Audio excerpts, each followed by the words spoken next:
আসসালামু আলাইকুম ওরহমতুল্লাহি ওবারাকাতু। সম্মানিত ভিউয়ার্স, আশা করি আল্লাহ সুবহানাহু ওয়া তাআলার অশেষ রহমতে আপনারা ভালো আছেন।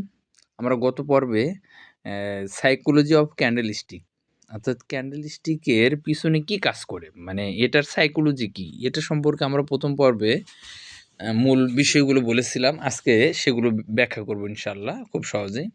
আপনার স্ক্রিনে দেখতে পাচ্ছেন এই ৪ টা ক্যান্ডেলের সিনারি। এখানে ১ নাম্বারে একটা ক্যান্ডেল, ২ নাম্বারে একটা, ৩ নাম্বারে একটা, ৪ নাম্বারে একটা। অবশ্যই বিগিনার যারা শুরু করতে যাচ্ছেন, যারা পুরাতন সবার জন্য এই সিনারিটা একেবারেই মাথার মধ্যে গেঁথে রাখা উচিত যে ১ নাম্বারে যে ক্যান্ডেল আপনারা দেখতে পাচ্ছেন যে এটা হলো মোমেন্টাম ক্যান্ডেল। অর্থাৎ একটা বুলিশ ক্যান্ডেল বা গ্রিন ক্যান্ডেলের যদি উপরে যে হাই আর নিচে যে লো থাকে এটা যদি না থাকে এবং ক্যান্ডেলটা যদি বড় হয়, তাহলে এটা হলো মোমেন্টাম ক্যান্ডেল। অর্থাৎ আপনারা যখন এটা দেখবেন তখন বুঝতে হবে যে বায়াররা তাদের ওই মার্কেটের টোটাল কন্ট্রোল তাদের হাতে। অর্থাৎ এখানে ১ নাম্বার যে ক্যান্ডেলটা আপনি দেখতে পাচ্ছেন, এরকম একটা ক্যান্ডেল যখনই আপনি আপ ট্রেন্ডে দেখবেন, যখনই আপ ট্রেন্ডে এরকম একটা ক্যান্ডেল আমরা দেখব, তখন আমরা বুঝবো যে মার্কেট এখন পুরোটাই বায়ারদের কন্ট্রোলে চলে এসেছে। অর্থাৎ একেবারেই এখানে বায়াররা খুবই স্ট্রং। অর্থাৎ বায়ার্স হ্যাভ স্ট্রং কন্ট্রোল। সবাই মানে বায়াররা পুরো বাজারের নিয়ন্ত্রণ তারা নিয়ে নিয়েছে, তাদের কন্ট্রোলে চলে এসেছে। সম্মানিত ভিউয়ার্স, আমরা ২ নাম্বার ক্যান্ডেল যেটা দেখব যে এটা হলো small body candle, small body bullish candle বা স্মল বডি গ্রিন ক্যান্ডেল। এটাতে এই ক্যান্ডেল যখন আমরা দেখব যে উপরে একটা হাই আছে, ছোট একটা হাই আছে, আবার নিচে একটা লো আছে, মাঝখানে একটা বডি সেটা আবার ছোট।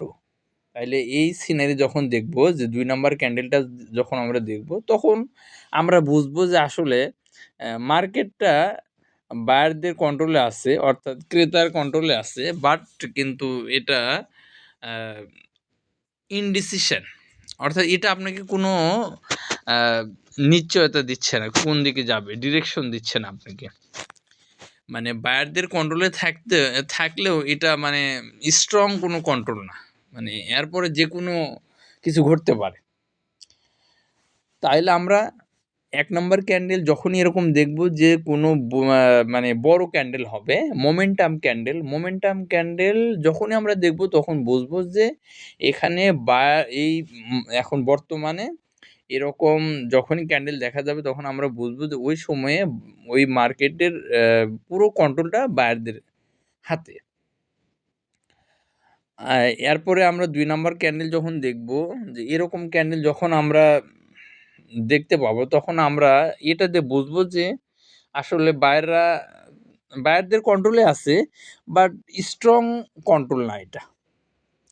মানে এটা যেকোনো সময় এখান থেকে সেলাররা প্রেশার ক্রিয়েট করতে পারে, কিন্তু এটা কোনো কনফার্মেশন আমাদেরকে দিচ্ছে না।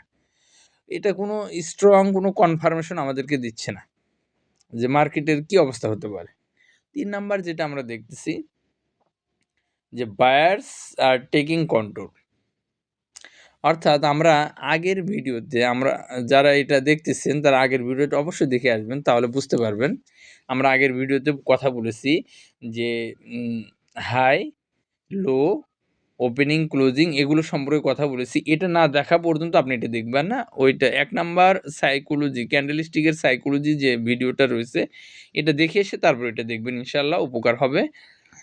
তাহলে আমরা ৩ নাম্বার ক্যান্ডেলটা দেখতেছি যে এখানে ওপেনিং এই ক্যান্ডেলের ওপেনিংটা শুরু হয়েছিল হলো এখানে। জাস্ট ওখান থেকে আবার মার্কেটটা সেলারদের প্রচুর প্রেশার ছিল। অর্থাৎ সেলারদের প্রেশারের কারণে মার্কেট একেবারেই নিচে, অনেক নিচে চলে এসেছিল। লো তৈরি করেছে। সেখান থেকে আবার বায়াররা তাদের কন্ট্রোলে নিয়েছে মার্কেটটা এবং একেবারেই নিচ থেকে সেলারদের প্রেশার দম প্রেশারকে উপরে উঠায় একেবারে আ উপরে নিয়ে এসেছে। অর্থাৎ এই জায়গায় এসে ক্লোজ দিয়েছে। তার মানে এই ক্যান্ডেল দেখে আমরা বুঝবো যে আসলে সেলারদের প্রেশার ছিল। অর্থাৎ বিক্রেতাদের একটা প্রেশার ছিল। কিন্তু পরবর্তীতে বায়ারদের প্রেশারের কারণে বিক্রেতাদের প্রেশারটাও কমে গিয়েছিল। সেলারের প্রেশারটাও কমে গিয়েছে। যার কারণে এই ক্যান্ডেলটা বোঝাচ্ছে হলো বায়াররা মার্কেটটা নিয়ন্ত্রণে নিচ্ছে। অর্থাৎ এই ক্যান্ডেলটা বোঝাচ্ছে হলো যে সেলারদের প্রেশার যেহেতু তারা অতিক্রম করেছে, করে বায়ার প্রেশার তৈরি করেছে, তার মানে বায়াররা মার্কেটটা কন্ট্রোলে নিচ্ছে। ৪ নাম্বার যেটা আমরা দেখব যে এইরকম যখনই দেখব তার মানে আসলে মার্কেটটা ওপেন হয়েছিল এখানে। এখান থেকে মার্কেটটা গিয়েছিল কোথায়? একেবারেই হায়ের এই উপরে।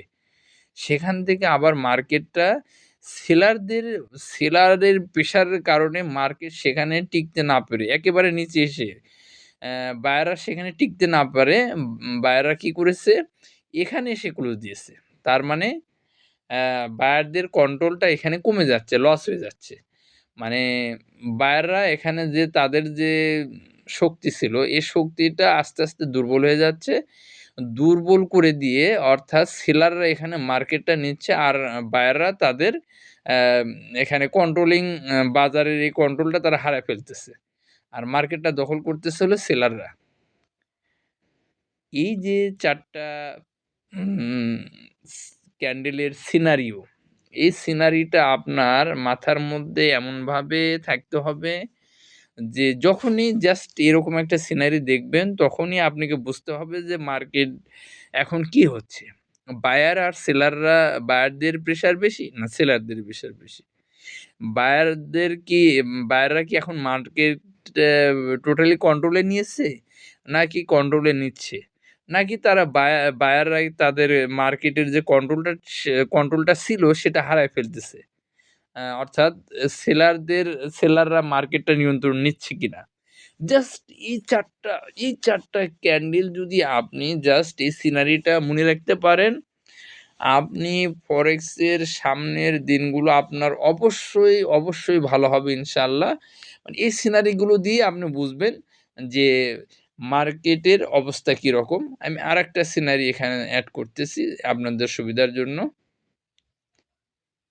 অর্থাৎ এখানে আরেকটা আমরা সিনারি দেখব যে দেখেন, মানে এখানে আসলে মানে চিহ্ন দ্বারা বোঝানো হয়েছে যে কি অবস্থাটা হচ্ছে।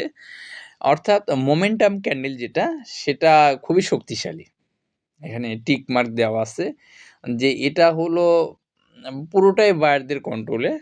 আবার ২ নাম্বার যে ক্যান্ডেলটা দেখতে পাচ্ছেন, এটাও দেখেন যে মার্কেটটা ওপেন হয়েছিল এখানে, কিন্তু সেলারদের প্রেশারের কারণে অনেক নিচে নিয়ে গিয়েছিল। কিন্তু পরবর্তীতে বায়াররা পুরোই সেলারদেরকে হটিয়ে তারা মার্কেটের কন্ট্রোলটা নিয়ে নিয়েছে এবং তারা একদম সর্বশেষ উপরে যেয়ে ক্লোজ করেছে। অর্থাৎ এখানেও এই ক্যান্ডেল দ্বারা বোঝা যাচ্ছে এখানে বায়ারদের কন্ট্রোল আ বায়াররা তারা সেলারদের যে একটা প্রেশার ছিল সেটাকে তারা আ দমিয়ে বায়াররা তারা নিজেদের কন্ট্রোল তারা নিয়ে নিয়েছে। আর এটা যেটা আমরা দেখতেছি যে একটা স্মল বডি ক্যান্ডেল। যখনই আমরা স্মল বডি ক্যান্ডেল দেখব তখন বুঝবো যে আসলে অ্যাম বায়ারদের কন্ট্রোলে আছে কিন্তু স্ট্রং না। স্ট্রং কন্ট্রোল না এটা আসলে। এটা যেকোনো সময় পরিবর্তন হতে পারে। আর আরেকটা যেটা আমরা দেখব যে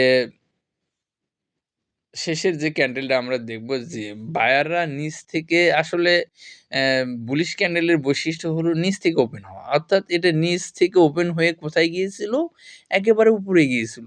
কিন্তু সেলারদের এত প্রেশার বেড়ে গিয়েছে যে বায়াররা এখানে টিকতে না পারে।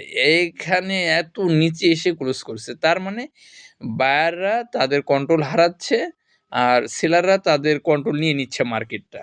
জাস্ট এই ৪ টা জিনিস খুবই ভালোভাবে, খুবই ভালোভাবে যদি আপনারা আয়ত্ত করতে পারেন, তাহলে এটা হলো মানে একেবারেই অ্যা প্রাথমিক বিষয়। এই মানে ABCD আমি বলব যে হলো একটা ভাষার যেমন ইংরেজি ভাষা যেমন ABCD না শিখলে আপনি অ্যা শব্দ পারবেন না, বাক্য পারবেন না। মানে আগে হলো তো ওয়ার্ড শিখতে হবে। ওয়ার্ডের পরে তো বর্ণ শিখতে হবে। বর্ণের পরে তো ওয়ার্ড, ওয়ার্ডের পরে সেন্টেন্স। আবারও বলছি খুবই গুরুত্বপূর্ণ যদি আপনি ফরেস্ট এর যদি ওয়ার্ড যদি না জানেন ভালো করে, তাহলে ওয়ার্ডের উচ্চারণ যদি আপনি না জানেন, তাহলে আপনি অ্যা ব মানে অ্যালফাবেটের উচ্চারণ যদি আপনি ভালো না জানেন, তাহলে ওই অ্যালফাবেট দিয়ে আপনি শব্দ তৈরি যখন হবে, ওয়ার্ড তৈরি হবে সেটা আপনি পারবেন না। আবার ওয়ার্ড দিয়ে যখন সেন্টেন্স তৈরি হবে সেটাও আপনার জন্য কঠিন হয়ে যাবে। এইজন্য অ্যালফাবেট, এটা হলো অ্যালফাবেট। অর্থাৎ এটা যতক্ষণ পর্যন্ত আপনার মাথার মধ্যে না ঢুকবে ততক্ষণ পর্যন্ত আপনি কিছু করতে পারবেন না। এজন্য এটাকে আমরা সবাই আমরা এটা ভালোভাবে আয়ত্ত করে নেব ইনশাআল্লাহ। আজ এ পর্যন্তই। আসসালামু আলাইকুম।